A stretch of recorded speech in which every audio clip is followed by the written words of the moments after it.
72 अक्षौणी खा गया वो चुणक ऋषि सुअर एक, ये दे धारे जोरा फिरे भाई सभी काल के बेखे। जोरा माने मौत, जरा माने बुढ़ापा, यह अंतर समझना कदे भूल जा। जोरा मीन संत भाषा में जोरा माने मृत्यु। कहते हैं ये दिखे संत ऋषि महर्षि, ये तो चलती फिरती घाल है, ये दे धारे मौत फिरे, ये संत नहीं ये मौत है। ये सभी काल के भेख, ये ब्रह्म के साधक, ब्रह्म तक के पुजारी, ये सभी काल के भेख दे धारे जोरा फिरे या मौत फिरे चलती फिरती मनुष्य रूप में, इतने मानस मार दिए, तुम इनको महर्षि कहते हो। तो यहाँ गीता ज्ञानदाता भी कहता है कि ये ऋषि हैं तो नेक, लेकिन तत्वदर्शी संत ना मिलने से मेरे वाली अनुत्तम घटिया साधना में लीन रहे, गति में लीन रहे। अब क्या बनेगा? ओम नाम के जाप से ये ब्रह्मलोक जाएगा, और जो सिद्धि की थी, जो साधना तपस्या की, से ये राजा बनेगा। और जो इसने 72 करोड़ सेना मार दी, वो बैड अकाउंट अलग से लिखा जाएगा, इसको फिर भोगना पड़ेगा। ब्रह्म ओम नाम की साधना से ब्रह्मलोक में जाएगा, वहाँ अपनी पुण्य समाप्त करके इस मंत्र के जाप का नाश करके कमाई का ये वापस आएगा, राजा बनेगा पृथ्वी पर। फिर खूब पाप कमाओगा। राजा शिकार करते हैं, अपने अहम के कारण दुनिया मरवा डालते हैं, कत्लेआम कर देते हैं अपने राज्य के लिए, वो पाप इसके बुरे में लिखे जाएंगे। फिर ये कुत्ता बनेगा और इसके सिर में कीड़े पड़ेंगे इस ऋषि चुनक का, और जितने सैनिक मारे थे वो गिन गिन का बदला लेंगे इसका। तो यहाँ कहते हैं फिर ये खाक मुक्ति हुई। 18वें अध्याय के 62वें श्लोक में कहा कि तू सर्वभाव से अर्जुन उस परमेश्वर की शरण में जा, उसकी कृपा से तो परम शांति को, सनातन परम धाम को प्राप्त होगा। 15वें अध्याय के 4थे श्लोक में कहा कि परम संत की प्राप्ति के उपरांत, तत्वदर्शी संत की प्राप्ति के उपरांत परमात्मा के उस परम पद की खोज करनी चाहिए, जहाँ जाने के बाद साधक लौटकर फिर संसार में कभी नहीं आते, और केवल उसी की भक्ति करो। तो यहाँ जो ब्रह्म तक के साधक हैं, इसलिए 7वें अध्याय के 18वें श्लोक में गीता ज्ञानदाता कहता है कि ये ज्ञानी है तो अच्छी आत्मा, परमात्मा के लिए समर्पित है, लेकिन तत्वदर्शी संत ना मिलने से ये मेरे वाली अनुत्तम गति में, घटिया गति में साथ लीन रहे। इनको वो संत नहीं मिला जिसकी साधना करके उस स्थान को प्राप्त कर लें जहाँ जाने के बाद साधक फिर लौटकर कभी संसार बन जाते। तो वो संत ये दास है पुण्यात्माओं, आज समझ में आ जाओ, थारा चाहे फिर आइयो। जितना लेट आओगे उतना पछताओगे, जल्दी आओ, अपना कल्याण कराओ। बोलो सतगुरुदेव।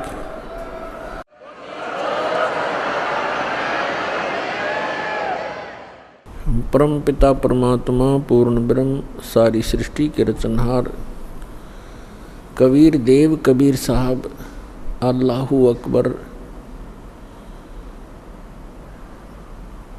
जुलाहा कबीर, धानक कबीर, ये हम सभी आत्माओं के पिता हैं, ये हमारे हमदर्द हैं। यही वो परमात्मा है जिसने सर्व ब्रह्मांडों की रचना की है। पुण्यात्माओं, सौभाग्य आपका, आप जी का जन्म ऐसे समय में हुआ है जिस समय को परमात्मा ने पूर्व निर्धारित किया हुआ है कि जिस समय कलयुग 5500 वर्ष बीत जाएगा, तब इस अध्यात्म मार्ग को, जो संपूर्ण कंप्लीट इन ऑल रिस्पेक्ट, जो स्पिरिचुअल नॉलेज है, अध्यात्म मार्ग है, ज्ञान है, इसको सार्वजनिक करने के लिए कहा था भगवान ने।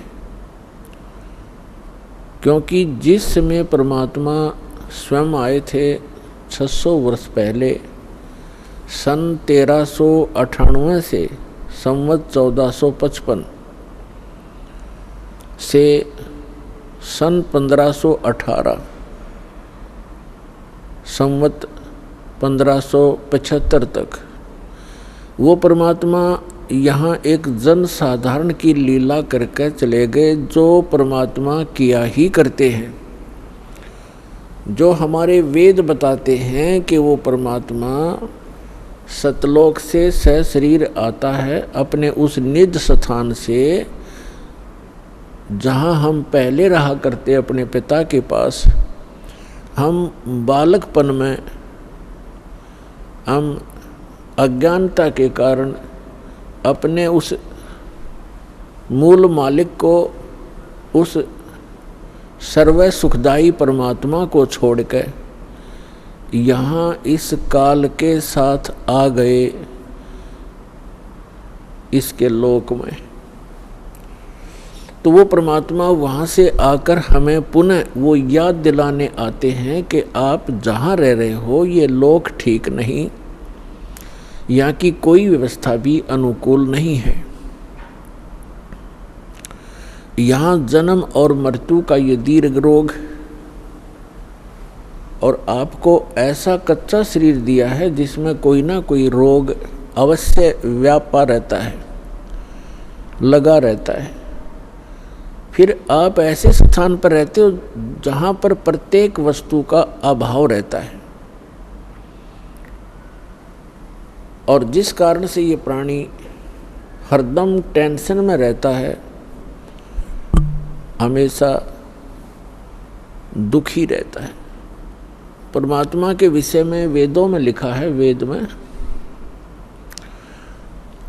कि वो परमात्मा अपने उस स्थान से चलकर आता है जहाँ हम पहले रहा करते थे, और परमात्मा अब भी वहाँ रह रहे हैं, और हमारे असंख्यों भाई बहन वहाँ पर वर्तमान में भी रह रहे हैं, जो पहले वहीं थे, यहाँ आए नहीं, और जो यहाँ से परमात्मा की सतभक्ति करके वापस चले गए हैं, वो वहाँ अब भी रह रहे हैं। तो वहाँ से चलकर वो परमात्मा आते हैं, एक जन साधारण की लीला करते हैं। वो ऐसी लीला करते हैं कि प्रत्येक प्राणी को इस काल के लोक में यदि सुखी रहना है तो वो विधि, वो तरीका, वो एक भूमिका परमात्मा स्वयं ही करते हैं। परमेश्वर कबीर जी एक झोंपड़ी में रहा करते थे, पूरा परिवार जो परमात्मा का, वैसे तो पूरा विश्व उसी के बच्चे हैं, उसी के पुत्र पुत्री हैं, लेकिन उस समय उन्होंने एक गृहस्थ विधि से परिवार नहीं बनाया था। परमात्मा के परिवार में कुल 5 सदस्य थे। एक तो नीरू और नीमा, ये 2, जिनको परमात्मा लहर तारा नामक तालाब पर कमल के फूल पर शिशु रूप में मिले थे, और एक स्वयं परमात्मा, और 2, एक लड़का एक लड़की, जिसका नाम, लड़के का नाम कमाल था, लड़की का नाम कमाली था। ये दोनों लड़का और लड़की परमात्मा ने मृत जीवित किए थे किसी विशेष परिस्थिति में। तो ये कुल परिवार था परमात्मा का। तो परमात्मा एक झोंपड़ी में रहा करते थे और एक जुलाहे का कार्य किया करते थे, कपड़ा बुनते थे, अपने हाथों से निर्वाह करते थे, और तत्व ज्ञान का प्रचार भी करते थे, सत्संग भी करते थे, और सतगुरु रूप में वो उपदेश भी दिया करते थे, दीक्षा भी देते थे, और यथार्थ ज्ञान भी सुनाया करते थे। तो वो परमात्मा 600 वर्ष पहले आए थे, और वो परमेश्वर की महिमा उन्होंने स्वयं ही अपनी महिमा आप ही बताई है कि चारों युग में मैं आया हूँ, प्रत्येक युग में। सतयुग में सत सुकृत कै टेरा, त्रेता नाम मुनींदर मेरा, द्वापर में करुणा में कहाया, कलयुग नाम कबीर दराया। परमात्मा कहते हैं चारों युग में मैं आया, और जो परमात्मा लीला किया ही करते हैं, अच्छी आत्माओं को मिलते हैं, उनको तत्व ज्ञान से परिचित कराते हैं, फिर अपने सतलोक में ले जाते हैं, वहाँ से फिर वापस छोड़ते हैं अपना साक्षी बना करके। कैसा है भगवान, कहाँ रहता है परमात्मा, कैसे मिलता है वो भगवान। तो ये सब अपनी प्यारी आत्माओं को बताते हैं परमेश्वर और उनको अपने से परिचित कराकर संसार में पुनः छोड़ देते हैं। फिर वो महापुरुष उस परमात्मा की आँखों देखी महिमा सुनाया करते हैं। उनमें से कौन कौन है जिनको दास जानता है, मुझ दास के नॉलेज में कलयुग के अंदर हैं। आदरणीय द्रवदास साहिब जी, आदरणीय मलुकदास साहिब जी, आदरणीय नानक साहिब जी, आदरणीय दादू साहिब जी, आदरणीय गरीबदास साहिब जी गांव छुड़ानी जिला झज्जर वाले, आदरणीय घीसा दास साहिब जी गांव खेखड़ा जिला मेरठ उत्तर प्रदेश वाले, आदरणीय स्वामी रामानंद जी काशी वाले। इन महापुरुषों को परमात्मा मिले और इन महापुरुषों ने परमेश्वर की महिमा आँखों देखी, बताई, अपनी अमृतवाणी में लिपिबद्ध करवाई। आज वो एफिडेविट हैं उस परम पिता की महिमा जो उन्होंने आँखों देखी थी। तो पुण्यात्माओं, परमेश्वर ने कहा है, चारों युग में संत पुकारे, कूक कहा हम हेल रे, हीरे माणिक मोती बरसें, ये जग चुगता डेल रे। परमात्मा बताते हैं कि चारों युग में मेरे से परिचित मेरे संतों ने मेरे द्वारा बताई गई यथार्थ भक्ति विधि का डंडोरा पीटा, मुनादी करी, अनाउंसमेंट की खूब जोर जोर से, और मैंने भी आकर के प्रत्येक युग में इस यथार्थ ज्ञान रूपी हीरे मोती लालों की वर्षा की। लेकिन हम पर विश्वास ना करके इन काल के दूतों, नकली आचार्यों, शंकराचार्यों और इन झूठे गुरुओं पर विश्वास करके पूरा मानव समाज वर्तमान में डले ढो रहा है, कंकर पत्थर कौड़ी इकट्ठी कर रहा है लाल के स्थान पर। अर्थात यथार्थ ज्ञान और यथार्थ भक्ति विधि ये तो है हीरे मोती और लाल यानी बहुमूल्य, इन ये हैं वास्तव लाभ देने वाले।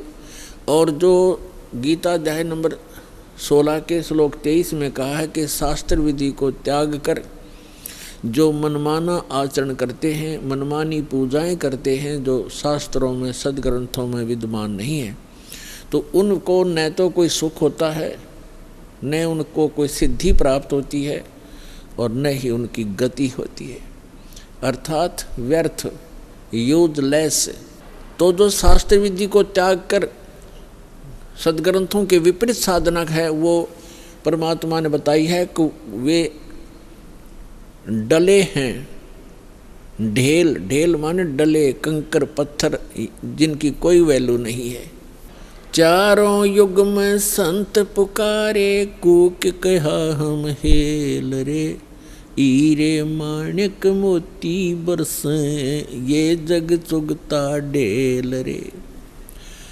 पर भी लेन जात है दुनिया, हमारा ज्ञान किने ना सुनिया। परमात्मा कबीर देव जी, कबीर साहिब जी बता रहे हैं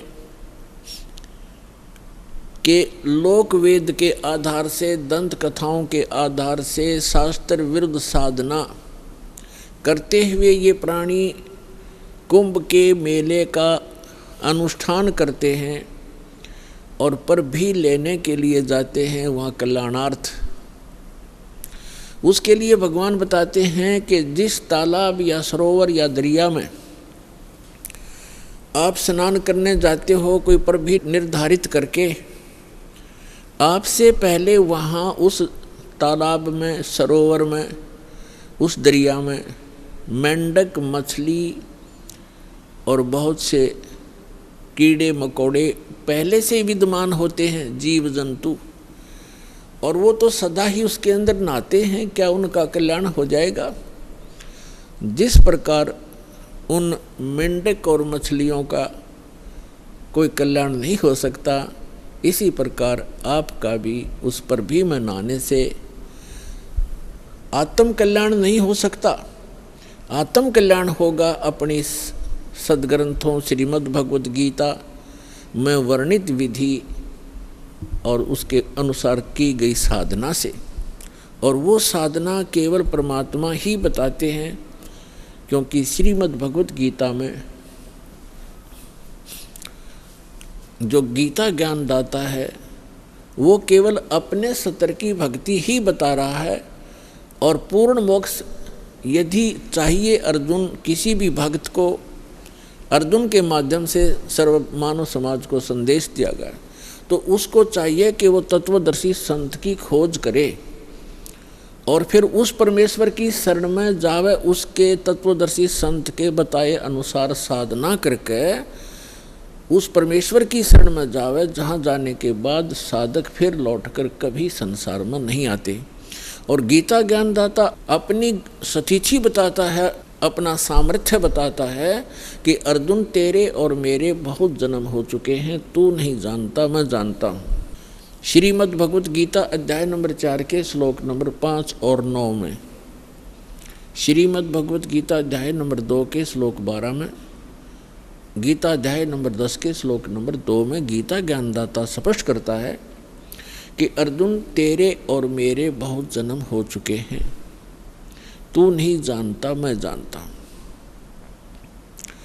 और अपनी साधना बताते हैं गीता अध्याय नंबर 8 के श्लोक नंबर 13 में, ओम इति एकाक्षरम ब्रह्म व्यवहारन माम अनुसमरन ये प्रयाति तजन देहम स याति परमाम गतिम। गीता ज्ञानदाता ये ब्रह्म है, श्री कृष्ण जी के अंदर प्रवेश करके बोलता है, ये ऐसे ही छल करता है।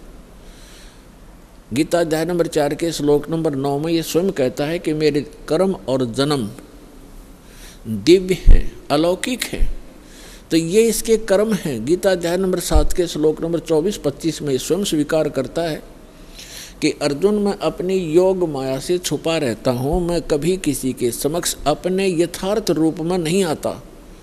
और ये मूर्ख लोग जन समुदाय मुझे कृष्ण रूप में, व्यक्ति रूप में आया हुआ मान रहे हैं, मैं कृष्ण नहीं हूँ।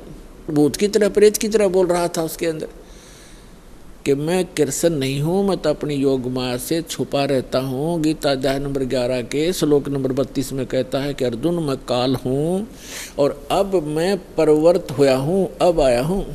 श्री कृष्ण जी तो पहले विद्यमान थे, उन्होंने पहले कभी अपने आप को काल नहीं कहा और उसके बाद फिर कभी अपने जीवन में अपने आप को काल नहीं कहा। ये काल है, इसको ब्रह्म भी कहते हैं, सरपुरुष भी कहते हैं, सरब्रह्म भी कहते हैं, ज्योत स्वरूपी निरंजन भी इसी को कहते हैं। तो ये कहता है कि मेरा तो एक ओम मंत्र है और ये कहता है कि मेरे जन्म और कर्म अलौकिक हैं। तो खुद कहता है कि मैं अपनी योग माया से छुपा रहता हूँ, मैं कभी किसी के सामने अपने यथार्थ रूप में नहीं आता। तो श्री कृष्ण में प्रवेश करके ये ब्रह्म बोल रहा है, सरपुरुष बोल रहा है। 8वें अध्याय के 13वें श्लोक से भी स्पष्ट हो जाता है, ओम इति एकाक्षरम ब्रह्म व्यवहारन माम अनुसमरण। माम ब्रह्म, मुझ ब्रह्म का केवल एक ओम अक्षर है, उच्चारण करके सिमरण करता हुआ यह प्रयाति तजन देहम, जो शरीर त्याग कर जाते हुए इसी का सिमरण करता हुआ जाता है, स याति परमाम गतिम, वह परम गति को प्राप्त होता है। यानी ओम से मिलने वाली जो परम गति है, ओम से मिलने वाली परम गति क्या है? ब्रह्मलोक में जाता है साधक। और आज तक के ऋषि महर्षियों को इस ओम से आगे कोई मंत्र का ज्ञान नहीं था और ब्रह्म को ये संपूर्ण पूर्ण परमात्मा माना करते थे। और फिर घुमा फिराकर इन्हीं ब्रह्मा विष्णु महेश तक ही इनकी बुद्धि की सुई आकर टिक जाया करती थी, क्योंकि इनको कंप्लीट स्पिरिचुअल नॉलेज नहीं था। कारण क्या है कि वेदों में ज्ञान तो उस पूर्ण परमात्मा का अधिक है, ऐसे ही श्रीमद् भगवद गीता में ज्ञान तो पूर्ण परमात्मा का ही अधिकतर है, लेकिन पूजा की विधि केवल ब्रह्म तक की है। और गलती से इन ऋषि महर्षियों ने सतगुरु के अभाव से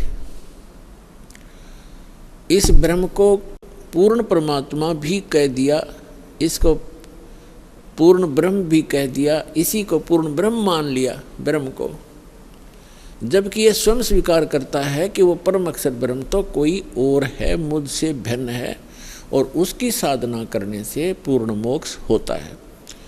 अब प्रसंग चल रहा है, भगवान ने आकर बताया है कि पर भी लेन जात है दुनिया, हमारा ज्ञान किने ना सुनिया। अपर भी लेने जाते हैं, स्नान करने जाते हैं तीर्थों पर। ये तीर्थ क्या है, ये तीर्थ क्या है, ये कैसे निर्मित हुए, इसके विषय में ब्रह्म पुराण में, ब्रह्मा पुराण में बहुत विस्तृत जानकारी है, और विष्णु पुराण के अंदर भी। उसमें क्या बताया गया है कि जैसे किसी संत ने किसी सरोवर के किनारे या दरिया के किनारे बैठकर अपनी सुविधा अनुसार, यानी जल की आवश्यकता होती है अधिकतर जीव को नहाने पीने वस्त्र आदि धोने के लिए, और साथ में फिर भक्ति करते हैं, उनके किनारे बैठ कर के उन्होंने अपने अनुष्ठान किए, जैसे भी उनको गुरु मिले, जैसा भी वो अध्यात्म मार्ग से परिचित थे, उस आधार से उन्होंने वहाँ भक्ति करी बैठ के, और वहाँ से जो साधना उन्होंने की, उस साधना अनुसार अपना शरीर त्याग करके वो चले गए उस लोक को, उस स्थान को प्राप्त कर गए जहाँ की उसने साधना की थी। अब बाद में उसकी यादगार में उस महापुरुष ने वहाँ शरीर तो छोड़ना ही होता है, उसकी यादगार बना देते हैं, और फिर शेष जो जनता होती है वो उससे प्रभावित होती है, क्योंकि वो साधना करते करते अपनी उस पूंजी में से अन्य किसी को आशीर्वाद, दुआ या बद दुआ दे करके वो प्रभावित अवश्य कर लेता है, जिस कारण से वहाँ की जनता, आसपास की जनता उस साधक से बहुत प्रभावित हो जाती है। उसके बाद उसकी मृत्यु के उपरांत वहाँ एक उसकी समाधि बना देते हैं, वहाँ पूजाएं शुरू कर देते हैं, और फिर उसको वहाँ उसके मत्था टेकने लग जाते हैं, और उसको तीर्थ नाम दे दिया जाता है। अपनात्मा परमात्मा ने आके ये निष्कर्ष दिया है कि जैसे अमरनाथ कैसे बना, अमरनाथ की स्थापना कैसे हुई, ये कैसे वेल नोन हुआ, सुप्रसिद्ध क्यों हुआ। भगवान शिव ने पार्वती जी को ये अनमोल मंत्र दिया था जिससे मोक्ष संभव है, और वो कौन सा मंत्र दिया था, जो 5 नाम का ये दास आपको देता है। प्रथम मंत्र में बीच बीच के जो 5 मंत्र हैं, ये शिव जी ने इस मंत्र का ज्ञान था, और इसी को ये अमर मंत्र मानता था। एक तो पुण्यात्माओं, हमें कंप्लीट स्पिरिचुअल नॉलेज ना होने से, संपूर्ण अध्यात्म ज्ञान ना होने से, हम इन नकली संतों के द्वारा घने भ्रमित हो गए। हम क्या सोचते हैं कि गुरुजी ने मंत्र दे दिया, नाम दीक्षा दे दी, और फिर क्या होता है, उन भ्रमित लोगों के पास जाकर के आप उनसे फिर प्रभावित हो जाते हो, जिनको कंप्लीट स्पिरिचुअल नॉलेज नहीं है, जिनको पूर्ण अध्यात्म ज्ञान नहीं है। तो वो क्या पूछते हैं आपसे कि आपने दीक्षा ली है वहाँ से, बरवाला से, कितने दिन हो गए, 1 महीना, 2 महीने, 1 वर्ष, 2 वर्ष, जैसा भी जिसको। फिर वो पूछते हैं क्या आपको भगवान दिखाई देते हैं, भगवान के दर्शन होते हैं। अब आपके पास इसका कोई उत्तर नहीं। तो पुण्यात्माओं, कहने का भाव ये है कि दास जो आज प्रसंग आपके समक्ष स्पष्ट करना चाहता है, एक विषय स्पष्ट करना चाहता है कि परमात्मा की प्राप्ति, मोक्ष की प्राप्ति परमात्मा के दर्शन से नहीं, उस परमात्मा के मंत्र से होती है।